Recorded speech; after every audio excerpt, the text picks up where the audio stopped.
Les amis, bienvenue dans une nouvelle vidéo. Je suis super heureux de vous retrouver aujourd'hui dans une nouvelle vidéo dans laquelle on va débriefer et je vais également vous donner mon avis sur le bilan de l'Olympique Lyonnais, que ce soit sur le mercato ou sur le mois de janvier. Alors évidemment, vous vous doutez bien que la vidéo elle va pas être très joyeuse, on sait tous qu'on a perdu hier soir face à l'Olympique de Marseille. Et honnêtement, je pense que la suite de la saison s'annonce assez compliquée. Et évidemment, on a connu le changement de coach, bref, on va parler de tout ça dans cette nouvelle vidéo. Mais évidemment, avant que la vidéo commence, tu commences à en avoir l'habitude, n'hésite pas à liker la vidéo, à t'abonner, à partager et à commenter la vidéo si jamais tu veux dire ton point de vue ou si jamais j'ai oublié de dire 2-3 choses. Et puis allez, nouvelle vidéo, c'est parti. Donc ce que je vous propose, c'est de commencer par le débrief du match face à Marseille. Parce que ouais, il y a vraiment des trucs à dire. Cette OL est malade, je pense. Et je ne sais pas comment l'expliquer. Je vous avoue que suite au match face à Francfort, on affrontait Paris, on avait tous peur de ce match évidemment, et à juste titre. Et c'est vrai que j'ai l'impression que ce match a laissé pas mal de traces, et finalement ces traces sont encore visibles, encore une fois, à l'heure de l'Olympico. Et ouais, c'est vrai qu'il y a trop de trucs à dire, avec une équipe qui s'est forcément affaiblie lors de ce mercato. Et bon, bref, on va parler de tout ça, mais on va commencer avec le match de l'Olympico entre l'Olympique Lyonnais et l'Olympique de Marseille. Bon, alors évidemment, on commence avec le débrief rapide de ce match. C'est vrai que j'avais pas trop la foi de le faire hier soir, mais je me suis dit, bon, de toute façon, j'avais prévu de faire 2 vidéos, je me suis dit, on peut les faire en une seule. Et donc on commence avec ce débriefing et on voit clairement que le momentum du match hier, d'emblée, il est pour Marseille. Toutes les stats sont pour Marseille, 64% de possession contre 36 pour l'OL. Ouais, but attendu, 3,24 contre 1,75 pour nous. 20 tirs pour eux, 10 pour nous, c'est pas dégueu, 10 pour nous malgré les 36% de possession, 4 grandes chances contre 5. Donc c'est vrai que pendant une heure, on a vu un Noël qui était assez rigoureux, un Noël assez sérieux défensivement, avec un plan de jeu qui était clair. C'était essayer d'effectuer un premier pressing et en cas de pressing raté, c'était de rapidement redescendre en bloc. C'était laisser les côtés gauche et droit à Marseille, donc les côtés latéraux, pour se regrouper, finalement faire un bloc afin de ressortir assez proprement, mais malheureusement à la relance on a eu pas mal de difficultés à ressortir proprement les ballons. Je pense notamment à Koumbedi qui fait 2-3 ressorties de balles mauvaises, Cherki qui fait 2-3 contrôles de trop, Matic, Verretou, bref. T'avais un milieu de terrain qui était trop limité, un Tolisso qui était un peu trop haut, ce qui fait que finalement t'arrivais pas à ressortir les ballons. Et puis il faut dire aussi, il faut louer le bon match de l'Olympique de Marseille. Et ouais, franchement, quand tu regardes les stats, c'est totalement logique, hein.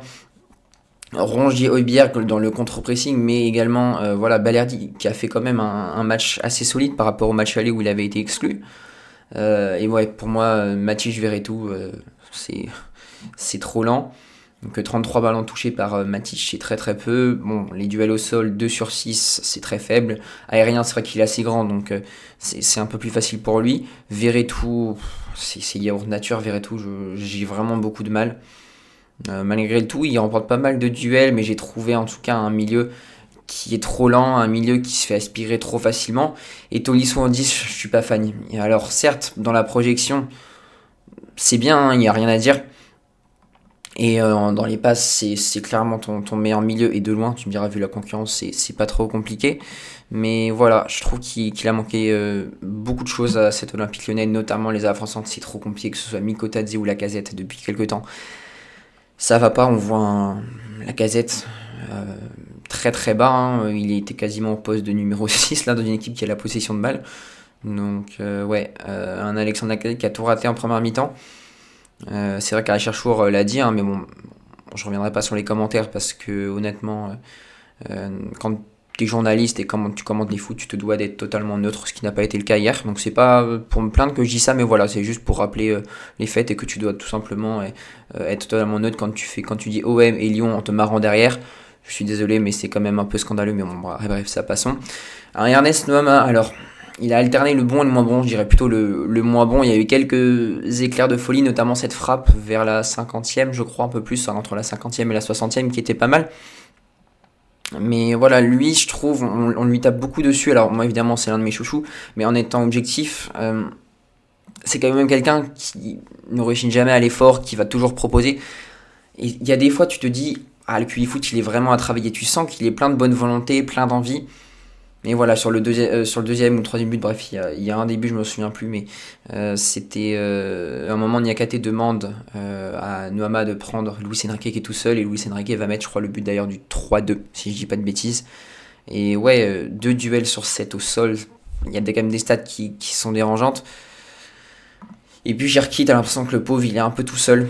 Il alterne le chaud et le froid. C'est plus compliqué en ce moment depuis que l'équipe est moins bien. Mais je dirais les seuls qui sortent la tête de l'eau, bah évidemment, c'est Coco Tolisso avec un but. Et ouais, franchement, c'est un super match de Tolisso encore une fois. Koumbedi, que je trouve vraiment très bon depuis sa première titularisation il y a quelques matchs, il y a quelques semaines de cela. Ouais, et c'est vrai qu'il y a Perry, hein, comme d'habitude, qui nous sauve à chaque fois. 1,36 buts évités. Donc ça veut dire que quand tu regardes les expected goals, bah clairement on aurait pu en prendre 5 si Perry était pas là, hein. Donc voilà, c'est assez parlant d'avoir un tel gardien, et heureusement qu'on l'a d'ailleurs, parce qu'avec Lopez on en aurait pris beaucoup. Tagliafico qui fait pas un bon match, je trouve, c'est rare de la part de Nico. D'habitude il est exceptionnel, là je sais pas si l'éviction de Pierre lui a fait quelque chose, mais voilà. Et puis Niakate fidèle à lui-même, ouais, j'ai du mal avec Niakate, 35 millions, et ouais.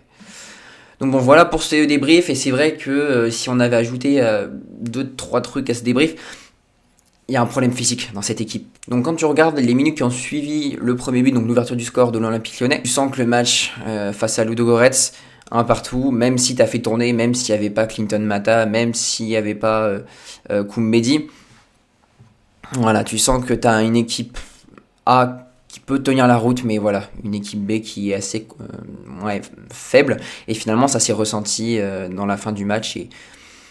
Et le score, il est logique, quoi. Il y a, bon, score sans appel, on marque 2 buts déjà, un penalty qui est assez généreux. Alors, bon, je ne connais plus exactement la règle. À un moment, tu avais la règle qui disait que si le ballon touche une partie du corps, puis après la main, bah, il n'y a pas penalty.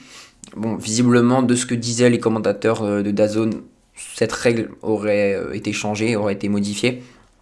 Bon voilà, mais en tout cas ça n'enlève rien. Le très bon match de Marseille qui a des principes de jeu vraiment établis, et notre match où il y a trop de défauts à tous les niveaux. Et aujourd'hui, bah ouais, tu es septième. Lens t'es passé devant. Nice également. Bon, Nice ça fait quelques temps maintenant, mais bon, t'es à 30 points, t'es à, on va dire, 5 points de Nice parce que le goal average est plus que négatif. T'es à 5 voire 6 points avec le goal average de Lille.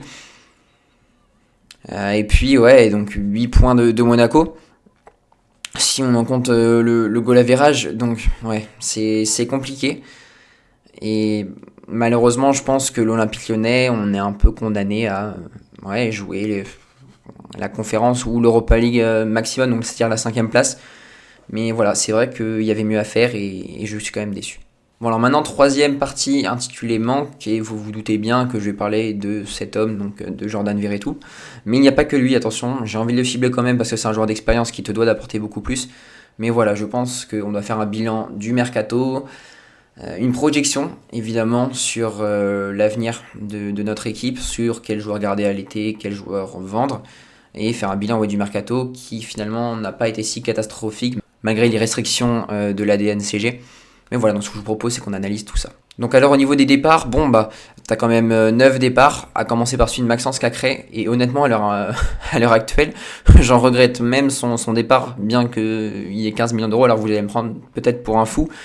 Mais honnêtement, dans ce milieu-là, quand tu vois Matich et Tolisso qui sont plus que lents, c'est compliqué. Gift Orban, pareil, quand tu vois le niveau de Lacazette et de Mikotadze, c'est quand même compliqué. Bon, Jay Fillon, on l'avait presque oublié, mais il part pour 5 millions, un peu plus à Botafogo. Bon, là, c'est clairement de l'argent qui rentre dans les caisses d'Eagle. Voilà, sans trop de difficultés. Anto Lopez qui part, bon, bah là, c'était plus que nécessaire, et je pense que comme pour lui, mais également comme pour nous, on est tous gagnants là-dessus, et il fait les beaux jours de Nantes, avec la Nantes qui a obtenu sa première victoire contre Reims. D'ailleurs, Reims qui a été défait, donc Elsner a été limogé. Benrahma qui part, bah là également, il peut peut-être te manquer, hein. C'est vrai que là, quand on voit Fofana qui est blessé, bah clairement ton secteur offensif est assez pauvre. Et puis Adrielson, évidemment. Quand tu vois le secteur défensif avec un Mata qui tient la baraque, il fait ce qu'il peut, un Niakate qui est aux fraises totales, pourquoi avoir prêté ce joueur?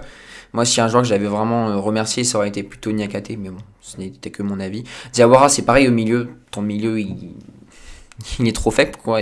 T'as pas de backup, t'as seulement Tessman et on va le voir juste après. Mais bon, Zaha qui part, ça c'est plus que logique et honnêtement bon débarras parce que clairement il a pas respecté le club. Et puis Justin Bengui, bon bah là j'ai envie de dire c'est bien pour lui, ça a pas trop d'incidence sur l'équipe. Et puis, bon, bah, Fabrizio Romano le confirme.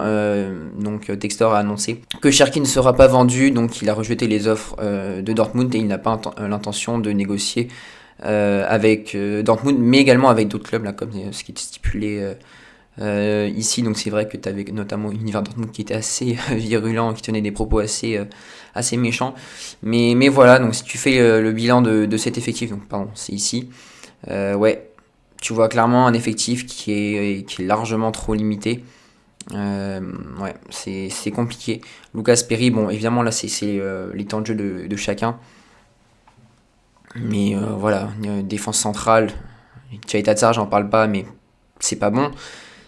Talia Fico, il te tient les meubles et je pense qu'il fait partie d'une colonne vertébrale assez solide. Et finalement, quand tu vas faire le 11 et des joueurs que tu gardes et que tu ne gardes pas, avec le départ de Cherki notamment, bah tu auras Perry, tu auras Mata, Koumbedi, Taliev. Koumbedi, je l'ai mis quand même parce qu'il est assez intéressant récemment. Mais quand on a, je pense en doublure, ça fait totalement de taf, même s'il est moins bon en ce moment. Tolisso qui reste, Matic, je ne peux pas le garder, Verretou, c'est pareil. Almada en 10, évidemment, avec une recrue, mais voilà, tous les postes en vert, c'est des recrues à recruter. Des joueurs à recruter plutôt. Fofana, j'espère qu'il restera, sinon ça sera encore une recrue en plus. Bref, quasiment tout ton secteur offensif à renforcer. Miko Tadze, j'espère qu'il se remettra dans le droit chemin parce que c'est un super joueur. Mais quand tu regardes le nombre de recrues que tu as à faire, tu en as 1, 2, 3, 4, 5, 6, 7, 8. Donc bon, cet effectif est limité, je pense qu'on va devoir bricoler. Évidemment, quand tu sais que Fonseca, comme Pierre Sage, aime bien avoir ceux de ses relanceurs à disposition, c'est vrai que c'est pas avec Niakate que tu vas aller très loin. Et malheureusement, tu vas devoir bricoler. Et Talia Vigo, j'espère qu'il prolongera parce qu'il est en fin de contrat, en fin de saison. Mata, j'espère qu'il ne va pas se blesser. Mangala, il s'est fait les croisés, donc cet été, ça va être assez compliqué de le vendre. Heureusement, bon, au vu des différents articles qui sont parus dans la presse, en lisant entre les lignes, tu sens que les sanctions vont être levées. Mais voilà, tu te dois de faire pas mal de recrues. Il te faudra un 6 solide et assez rapide. J'avais pensé à Mandela Keita hier soir avant de m'endormir. Un Bakwa, pourquoi pas, sur l'aile droite. Bref, des joueurs confirmés. Je pense que voilà, tu te dois de mettre le paquet sur un DC central gaucher relanceur. Un Stroij, pourquoi pas. Je sais pas si je le prononce bien, de Leeds. Voilà, un 6 solide. Et un ailier droit, voilà. Bon, après, tu as des recrues, je pense qu'il faut prendre des joueurs assez confirmés, ou soit des petits jeunes qui pourraient t'apporter en sortie de banc. Mais en tout cas, voilà, avec la volonté de l'OL de faire baisser drastiquement la masse salariale, je pense notamment à Lacazette, par exemple, qui va partir. Tolisso, j'espère qu'il restera. Tagliafico qui peut potentiellement partir. Niakate, bon, je l'ai mis en doublure, mais idéalement, il faudrait qu'il parte. Matic et Verretou, j'espère qu'ils partiront. En tout cas, Matic, je pense qu'on se dirige, à mon avis, vers les 6 derniers mois à l'Olympique Lyonnais. Mais voilà. Donc, si on a à faire le bilan, bah, ouais, encore une fois, j'ai mis Fonseca comme lors de la dernière vidéo, mais Fonseca a un boulot monstre à faire. Je trouve que virer Pierre Sage dans cette semaine, ça a été totalement scandaleux. Je pense que tu n'aurais pas pris beaucoup plus la foudre hier soir, j'allais dire ce soir, mais non, hier soir. Alors, il y a un point positif à noter quand même, attention, tout n'est pas acheté, c'est que tu as quelques circuits de passe qui sont, on va dire, enfouis. Tu sens que voilà, les principes de jeu hibernent, entre guillemets, enfin voilà, pour l'image. Une solidité défensive qui a quand même été retrouvée en première mi-temps, c'est quand même un point positif, et en seconde mi-temps, bon, très compliqué physiquement. Mais voilà, il y a quelques points positifs, mais au global, je me suis fait à l'idée qu'on ne jouera pas avec des champions, ça sera trop compliqué cette année. J'espère qu'on ira chercher la Ligue Europa. Pour moi, voilà, on doit se battre avec Lens et Nice pour la place de Ligue Europa, qui sera déjà très bien. Et j'espère que Textor va mettre la main au portefeuille parce que ouais, il y a du boulot. Cette OL a du boulot et c'est vrai qu'on va pas passer notre meilleur printemps ni notre meilleur été, mais malheureusement, c'est comme ça. C'est tout pour aujourd'hui les amis, j'espère que la vidéo vous aura plu. Si c'est le cas, comme d'habitude, le petit pouce bleu, l'abonnement, le commentaire et le partage en prime, ça fait toujours super plaisir. Et puis nous on se retrouve très prochainement pour de nouvelles aventures. A bientôt la team.